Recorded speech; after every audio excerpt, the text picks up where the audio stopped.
जय हिंद। आज के আমরা WBPSC ফুড এসআই পরীক্ষার অঙ্কের আরও একটা ফাইনাল সাজেশন সলভ করব। তোমরা এই মুহূর্তে ভিডিওটা পজ করে এই অঙ্কগুলো নিজেরা প্রথমে ট্রাই করো, তারপরে তোমরা ভিডিওটা দেখো।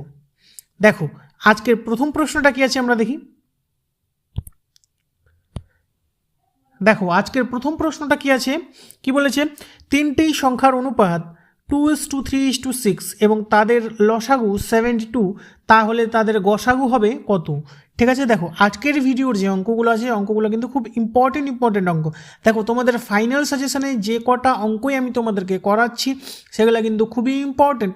তোমরা যদি এই ফাইনাল সাজেশনগুলো কমপ্লিট করে যাও, ভালো করে মনে রাখতে পারো, তাহলে কিন্তু তোমরা পরীক্ষায় ভালো স্কোর করতে পারবে অঙ্কে।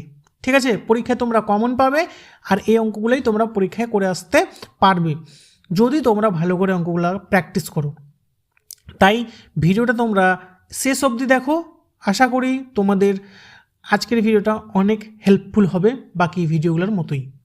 ঠিক আছে, দেখো কি বলেছে, তিনটি সংখ্যার অনুপাত দেওয়া আছে 2:3:6 এবং তাদের লসাগু দেওয়া আছে 72, তাহলে তাদের গসাগু হবে কত? ঠিক আছে, দেখো দুটা সংখ্যার ক্ষেত্রে যখন আমাদের লসাগু দেওয়া থাকে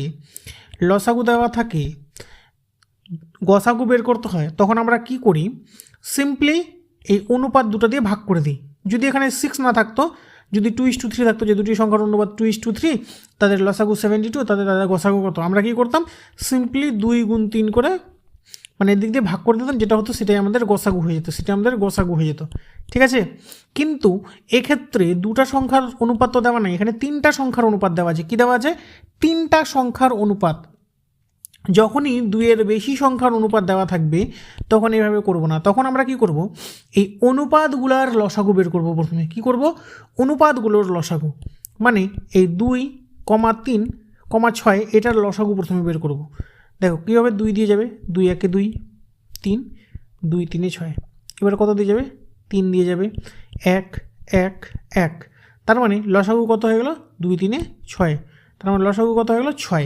এবারে আমরা কি করব, এই লসাগুটাকে মানে 72টাকে ভাগ করব অনুপাতগুলোর লসাগুটা দিয়ে। অনুপাতের লসাগু কত, 6, 72কে 6 দিয়ে ভাগ করো, 12 6 72, তার মানে এই 12ই হয়ে যাবে আমাদের কি, 12ই হয়ে যাবে আমাদের নির্ণেয় গসাগু।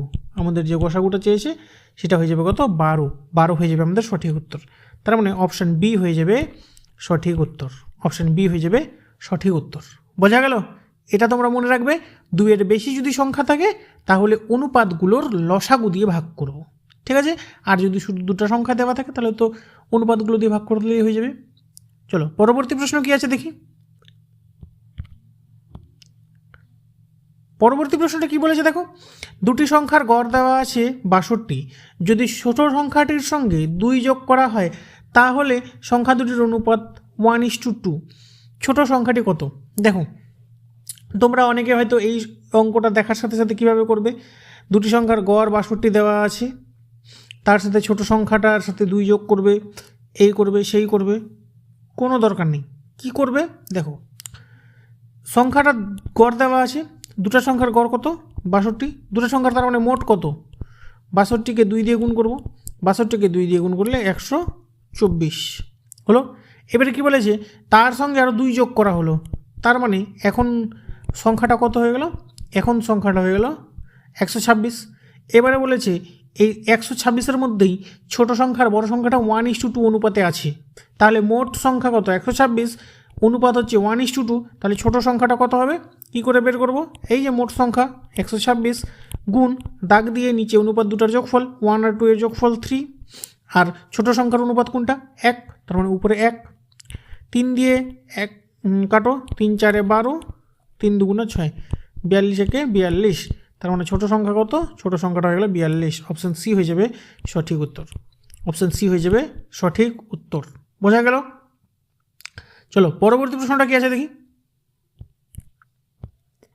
দেখো পরবর্তী প্রশ্ন কি বলেছে, একটি ইনিংসে সর্বোচ্চ স্কোর মোট স্কোরের 2/9 অংশ এবং পরবর্তী সর্বোচ্চ স্কোর হলো অবশিষ্ট এর 2/9 অংশের সমান।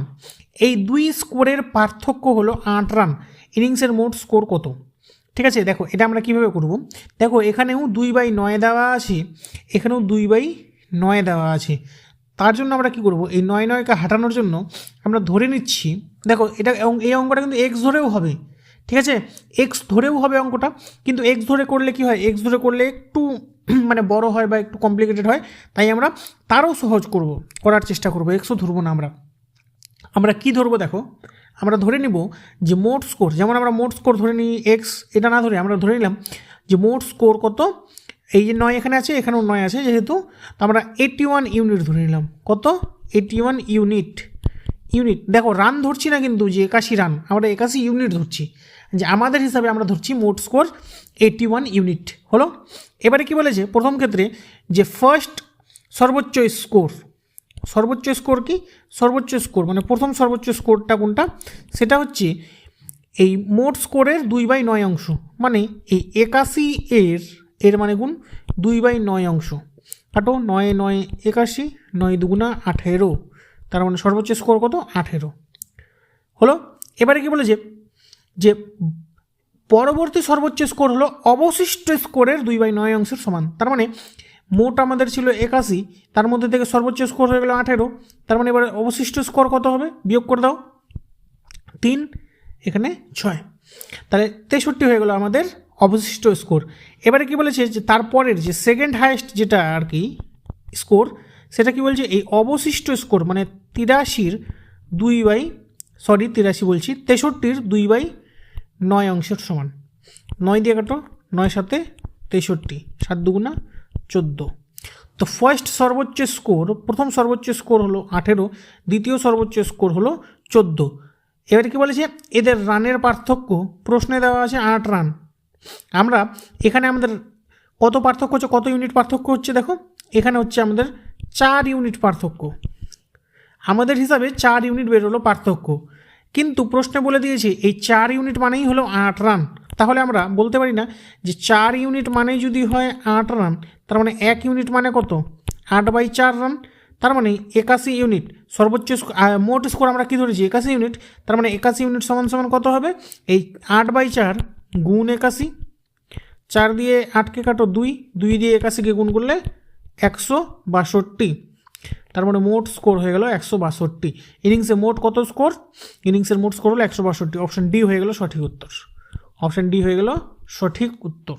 বোঝা গেল, দেখো এক্স ধরেও হতো, কিন্তু এভাবে ধরে আমার মনে হয় যে এটা একটু সহজ, তাই তোমাদের যেটা সুবিধা তোমরা করবে, তোমাদের যদি এক্স ধরে ভালো লাগে তো এক্স ধরে করবে, কিন্তু আমার মনে হয় যে আমি যেভাবে তোমাদেরকে করে দিলাম এটা একটু সহজ হবে এক্স ধরার থেকে। ঠিক আছে, চলো পরবর্তী প্রশ্নটা কি আছে দেখি। দেখো পরবর্তী প্রশ্ন কি বলেছে, একটি পণ্যদ্রব্যের ওপর করের পরিমাণ 15% হ্রাস পেল এবং এর খরচ 15% বৃদ্ধি পেল, এর ফলে রাজস্ব আদায়ের হার শতকরা কত শতাংশ হ্রাস পেল। ঠিক আছে, দেখো এখানে কিন্তু বলে দিয়েছে রাজস্ব আদায়ের হার শতকরা কত শতাংশ হ্রাস পেল। তোমাদের ক্ষেত্রে তোমাদের অনেক সময় এই শুধু হ্রাস বলে দেওয়া থাকবে না, দেওয়া থাকবে যে হ্রাস বা বৃদ্ধি পেল, দুটাই দেওয়া থাকবে, তোমাদেরকে বুঝতে হবে অঙ্কটা করে যে হ্রাস পাবে না বৃদ্ধি পাবে। বোঝা গেল, ধরে নাও আমরা ধরে নিচ্ছি যে প্রথমে এই যখন হ্রাসও পায়নি, খরচও বৃদ্ধি পায়নি, করের পরিমাণও হ্রাস পায়নি, তখন কি ছিল, তখন ধরে নাও খরচের পরিমাণ ছিল যে প্রতি মাসে ধরে নাও যে 100 কেজি চাল ডাল তেল যেটাই হোক এটা লাগে হলো।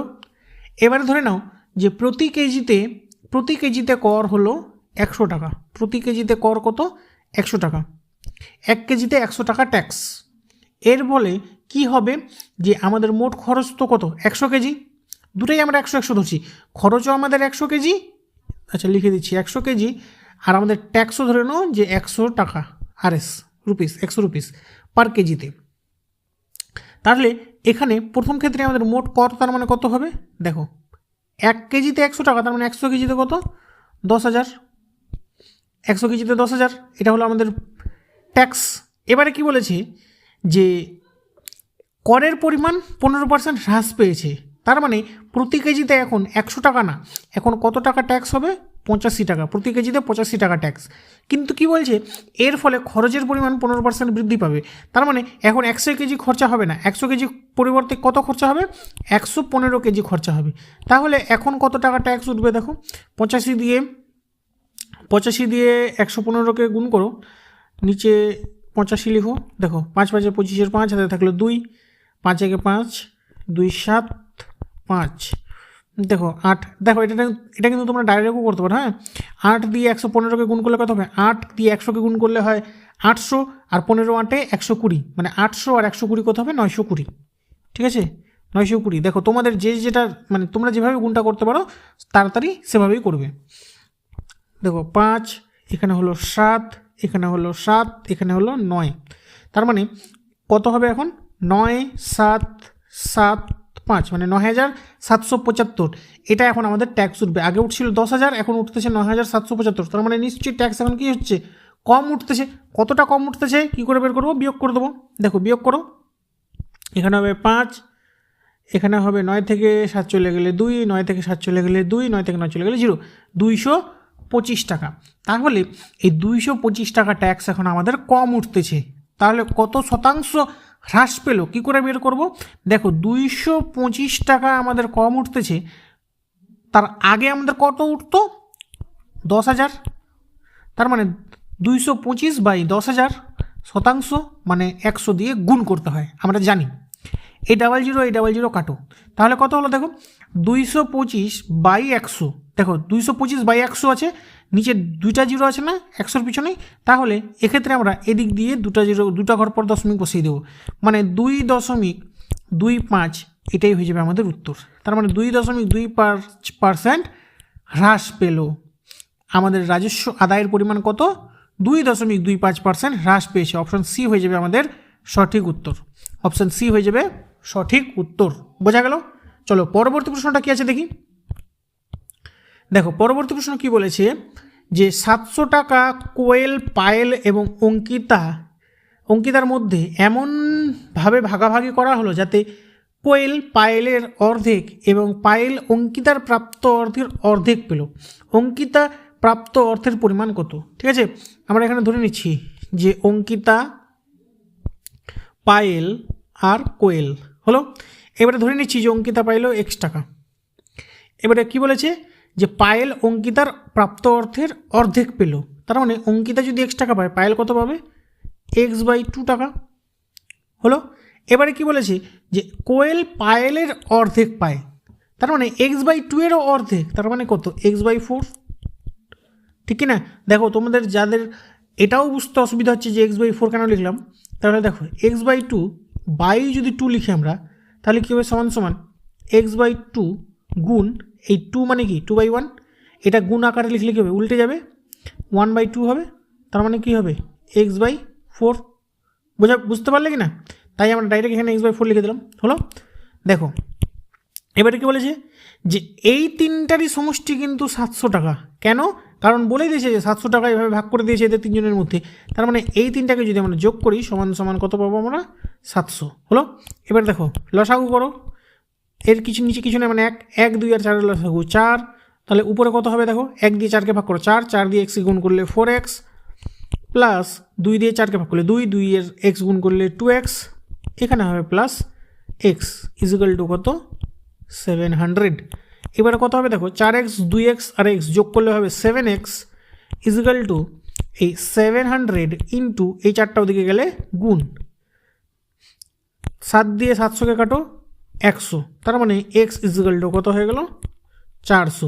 x আমরা কি ধরেছিলাম, অঙ্কিতার প্রাপ্ত অর্থ, যেটা আমাদেরকে প্রশ্নে চেয়েছে, অঙ্কিতার প্রাপ্ত অর্থের পরিমাণ কত, তাহলে আমাদের উত্তর বেরিয়ে গেছে অঙ্কিতার প্রাপ্ত অর্থের পরিমাণ কত, 400 টাকা। অঙ্কিতার প্রাপ্ত অর্থের পরিমাণ 400 টাকা। অপশান সি হয়ে যাবে আমাদের সঠিক উত্তর। বোঝা গেল? চলো পরবর্তী প্রশ্নটা কি আছে দেখি।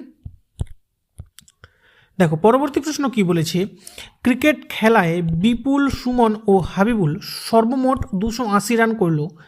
বিপুল ও সুমনের রানের অনুপাত 2:3, সুমন ও হাবিবুলের রানের অনুপাত 3:2 হলে প্রত্যেকে কে কত রান করে? ঠিক আছে, প্রত্যেকে কে কত রান করে এটা বের করতে বলেছে, আর মোট রান দিয়ে দিয়েছে আমাদের কত 280। এবারে বিপুল আর সুমনের অনুপাত দিয়েছে, আবার সুমন আর হাইবুলের অনুপাত দিয়েছে। আমরা এখান থেকে কি করব, আমরা এখান থেকে তিনজনের অনুপাতই একসাথে বের করব।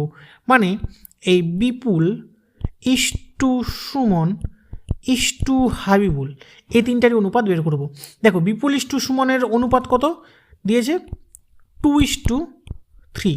আবার কি বলেছে, সুমন ইস্টু হাইবুলের অনুপাত কত দিয়েছে, 3:2 হলো। এবার দেখো এখানে এই জায়গাটা ফাঁকা আছে না, এখানে আমরা কি লিখবো, তার আগে যেটা আছে সেটাই লিখে দেবো। এর আগে কি আছে 3, তার মানে ইস্টু এখানেও লিখে দেবো 3 হলো। আবার এখানে এই ফাঁকা ঘরটাতে কি লিখবো, এখানে 3 লেখা আছে, তাহলে এখানেও লিখে দেবো আমরা 3 হলো। এবারে দেখো তিনটার অনুপাত কী করে বের করলে, গুণ করে দাও। 3×2 6 ইস্টু 3×3 9 ইস্টু 3×2 6, তার মানে 6:9:6, 6:9:6। এটাকে আবার যদি কাটাকাটি করি দেখো কী হবে, এটা হবে 3 দিয়ে কাটো, 3×2 6 ইস্টু 3×3 9 ইস্টু 3×2 6, তার মানে 2:3:2। এটা হচ্ছে তিনজনের অনুপাত। এবারে কি বলেছে, 280 রান মোট করেছে। এবারে 280 রান মোট করেছে তো, এইবারে বিপুল কত পাবে, বিপুল পাবে এই 280 গুণ দাগ দিয়ে নিচে অনুপাত তিনটার যোগফল, মানে 2 + 3 5 2 7, উপরে হবে বিপুলের কত 2, তার মানে দেখো 7 দিয়ে 28কে কাটলে 7 × 4 = 28, মানে 40, 40 দিয়ে 2কে গুণ করলে 40×2 80, তার মানে বিপুল পাবে 80। দেখো বিপুলের অনুপাত আর হাবিবুলের অনুপাত যেহেতু সমান, তার মানে বিপুল আর অনুপাত পাবে, বিপুল আর হাবিবুল পাবে 80 80। আর দেখো অপশানগুলো যদি তোমরা দেখো, অপশান বিতেই দেখো দেওয়া আছে 80 মাঝখানে 120। অপশান দেখে আমাদের আর হাবিবুলের সুমনেরটা বের করার দরকারই নেই, বা এমনিও আমরা বের করতে পারি যে 80 160 হয়ে গেল এদের দুজনের, তার মানে 120 রান করবে সুমন। ঠিক আছে, তার মানে অপশান বি হয়ে যাবে আমাদের সঠিক উত্তর, অপশান বি হয়ে যাবে সঠিক উত্তর। বোঝা গেল? চলো পরবর্তী প্রশ্নটা কি আছে দেখি। দেখো পরবর্তী প্রশ্ন কি বলেছে, ধীরাজের সোনাপুর থেকে ফুলবাড়ি 40 কিমি প্রতি ঘন্টা গতিবেগে গিয়ে সেখানে 2 ঘন্টা আরাম করে আবার 60 কিমি প্রতি ঘন্টা গতিবেগে ফিরে আসতে মোট 5 ঘন্টা সময় লাগে। সোনাপুর থেকে ফুলবাড়ির দূরত্ব কত কিমি? ঠিক আছে, কি বলেছে যে ধীরাজ এই যে এখানে ধরে নাও সোনাপুর, এখান থেকে গেল ফুলবাড়ি, গেল আবার এটা সোনাপুর, এটা ধরে নাও ফুলবাড়ি। ঠিক আছে, সোনাপুর থেকে ফুলবাড়ি গেল, আবার এখানে 2 ঘন্টা রেস্ট করলো, এখানে 2 আওয়ার্স রেস্ট করলো, আবার ওই একই পথ ফিরে এলো। ঠিক, যাওয়ার সময় ওর গতিবেগ ছিল 40 কিমি প্রতি ঘন্টা, আসার সময় 60 কিলোমিটার প্রতি ঘন্টা। ঠিক আছে, তাহলে দেখো এখানে এর মোট কত সময় লাগছে, মোট লাগছে 5 ঘন্টা সময়। দেখো তোমরা যদি ভালো করে লক্ষ্য করো, 5 ঘন্টা সময়ের মধ্যে কিন্তু 2 ঘন্টা ও রেস্ট করেছে, ফুলবাড়িতে রেস্ট করেছে, খাবার খেয়েছে, আরাম করেছে, যেটাই করেছে। তার মানে ও যে সফর করেছে, মানে যেতে আসতে ওর অ্যাকচুয়ালি কতটা টাইম লেগেছে, ও যে যাওয়া আসা করছে, যাওয়া আসা করতে ওর অ্যাকচুয়ালি তার মানে 3 ঘন্টা 3 আওয়ার্স টাইম লেগেছে, 3 ঘন্টা টাইম লেগেছে। ঠিক আছে, এবারে দেখো যেহেতু সেম ডিস্টেন্স গেছে, আবার সেম ডিস্টেন্স ফিরে আসছে, তাহলে আমরা দূরত্বটা কী করে বের করব? দেখো ডিস্টেন্স ইজিক্যাল টু কী হয়ে যাবে, দাগ দাও, দাগ দিয়ে উপরে কী লিখব, 40 কিলোমিটার প্রতি ঘন্টা গতিবেগে গেছে, তার মানে 40 গুণ 60 কিমি প্রতি ঘন্টা গতিবেগে আসছে 60, বাই নিচে কী লিখে দেবো, এই যে গতিবেগ দুটা, এই দুটার যোগফল 40 আর 60 যোগ করলে কত হবে 100 হলো, গুণ করে দেবো মোট কত সময় লেগেছে। দেখো মোট 5 ঘন্টা কিন্তু আমরা এখানে লিখবো না, কেন 5 ঘন্টার মধ্যে তো 2 ঘন্টাও আরাম করেছে ফুলবাড়িতে, তাই 2 ঘন্টা আমরা কাউন্ট করবো না, তার মানে ওর 3 ঘন্টা সময় লেগেছে যাতায়াতে, তার মানে এখানে লিখে দেবো আমরা 3। এবার দেখো এই জিরো কাটো, এই জিরো কাটো, কত হলো 4 6 24, 24 3 72, তার মানে ফুলবাড়ি থেকে সোনাপুরের দূরত্ব 72 কিমি, তার মানে সঠিক উত্তর হয়ে যাবে আমাদের। দেখো এখানে অপশানগুলো ভুল দেওয়া আছে, হ্যাঁ এখানে অপশানগুলো ভুল আছে, প্রিন্টিং মিস্টেক হয়েছে, বা টাইপিং মিস্টেক হয়েছে, তো এখানে 72 হয়ে যাবে আমাদের সঠিক উত্তর, 72 হয়ে যাবে সঠিক উত্তর। তার মানে সোনাপুর থেকে ফুলবাড়ির দূরত্ব কত, 72 কিলোমিটার। বোঝা গেল? দেখো এখানে কিন্তু অনেকে তোমরা এটা ভুল করবে যে 5 ঘন্টাটাকে সময় ধরবে, কিন্তু এখানে বারবার মাথায় রাখবে যে যাতায়াতের সময় তো 3 ঘন্টা, 2 ঘন্টা তো সে আরাম করেছে ফুলবাড়িতে, 2 ঘন্টা সে আরাম করেছে ফুলবাড়িতে, তাই যাতায়াতের সময় 3 ঘন্টা, এটা আমাদেরকে মাথায় রাখতে হবে কিন্তু। ঠিক আছে, এখানে যদি আমরা 3-এর জায়গায় 5 লিখি তাহলে কিন্তু আমাদের অঙ্কটা ভুল হয়ে যাবে। চলো পরবর্তী প্রশ্নটা কি আছে দেখি। দেখো পরবর্তী প্রশ্ন কি বলেছে, কোনো আসল সরল সুদে 4 বছরে সুদে আসলে 1056 টাকা এবং 7 বছরের সুদে আসলে 1248 টাকা হয়, আসলের পরিমাণ কত? দেখো যখনই এরকম সরল সুদে এই টাইপের অঙ্ক দেওয়া থাকবে কি করে বের করবে, দেখো আসল সমান সমান কী হবে, একটা সূত্র আছে, এটা মাথায় রাখবে। হ্যাঁ দেখো আমি তোমাদেরকে সবসময় বলি না যে সূত্রটা মাথায় রাখবে, কিন্তু এই ক্ষেত্রে যেহেতু একটা সূত্র দিয়ে আমাদের অঙ্কটা এক লাইনে শেষ হয়ে যাবে, তাই আমাদের এটা মনে রাখতে অসুবিধা কোথায়, সিম্পলি। আর যেহেতু এই অঙ্কগুলো আসে খুব সিম্পলি, আসল সমান সমান কী হবে, দাগ দিব, দাগ দিয়ে আমরা লিখব, এ দেখো 7 বছর আর 4 বছর দিয়েছে না, তো 7 - 4 করে দেবো, 7 - 4। এবারে কি করব, দেখো দেখো 4 বছরে 1056, 7 বছরে 1248, এটাকে আমরা কি করব, ক্রস মাল্টিপ্লিকেশন করে দেবো, মানে কি কোনাকুনি গুণ করে দেবো, মানে কি এই 7 বছরের সাথে এই 1056 গুণ করে দেবো, আর 4 বছরের সাথে এই 1248 গুণ করে দেবো। ঠিক আছে, তো 7 বছরের সাথে এই 1056 গুণ করলে কত হবে, 7 × 6 = 42, 2 হাতে থাকলো 4, 7 × 5 = 35, 4 × 39, 9, 7 × 0 = 0, 3, 7 × 1 = 7, এটা মাইনাস করে দেবো, এটা 4 বছরের সাথে 1248 গুণ করে দেবো, তার মানে 4 × 8 = 32, 2 হাতে থাকলো 3, 4 × 4 = 16, আর 3 × 19, 19 × 9 হাতে থাকবে 1, 4 × 2 = 8, আর 1 = 9, 4 × 1 = 4 হলো। এবারে দেখো কি হবে, নিচে কত হবে, 7 থেকে 4 চলে গেলে 3, উপরে কত হবে, 2 থেকে 2 চলে গেলে 0, 9 থেকে 9 চলে গেলে 0, 13 থেকে 9 চলে গেলে 4, 6 থেকে 4 চলে গেলে 2, উপরে হলো 2400, নিচে 3, 3 দিয়ে এটাকে কাটো, 3 × 8 = 24, পিছনে 2টা 0, তার মানে আসল সমান সমান আমাদের কত হয়ে গেল, 800 টাকা। আসল সমান সমান কত, 800 টাকা। দেখো খুবই সিম্পলভাবে খুব সহজে আমাদের উত্তরটা বেরিয়ে গেল। তার মানে আসলের পরিমাণ কত, আসলের পরিমাণ 800 টাকা, আসলের পরিমাণ 800 টাকা। অপশান এ হয়ে যাবে আমাদের সঠিক উত্তর, অপশান এ হয়ে যাবে সঠিক উত্তর। বোঝা গেল? চলো পরবর্তী প্রশ্নটা কি আছে দেখি। দেখো পরবর্তী প্রশ্ন কি বলেছে, 48 লিটার মিশ্রণে দুধ ও জলের অনুপাত 7:5, ওই মিশ্রণে কত লিটার দুধ মেশালে দুধ ও জলের অনুপাত 3:2 হবে। দেখো এই অঙ্কটাও কিন্তু তোমরা হয়তো অনেক জায়গায় দেখবে, বা অনেকে তোমাদেরকে হয়তো এই অঙ্কটাও করাবে যে এটা সূত্র আছে, এই আছে, সে আছে, কিন্তু এই অঙ্কটার ক্ষেত্রে সূত্র না মনে রাখলেও হয়, এই অঙ্কটার ক্ষেত্রে সূত্র না মনে রাখলেও হয়, কারণ কি অঙ্কটা এমনিতেই খুব সোজা অঙ্ক। ঠিক আছে, তাই এই অঙ্কটাতে সূত্র মনে রাখার কোনো প্রয়োজন নেই, যেগুলো অঙ্ক সোজা এমনিতেই হয়ে যায় সেটাতে সূত্র মনে করে বা সূত্র মুখস্থ করে ওই অঙ্কটার ক্ষেত্রে মানে আরও জটিল করার কোনো প্রয়োজন নেই। তাই এই অঙ্কটা আমরা কী করব, যেভাবে নর্মালভাবে করি সেভাবেই করব, কারণ অঙ্কটা খুবই সোজা।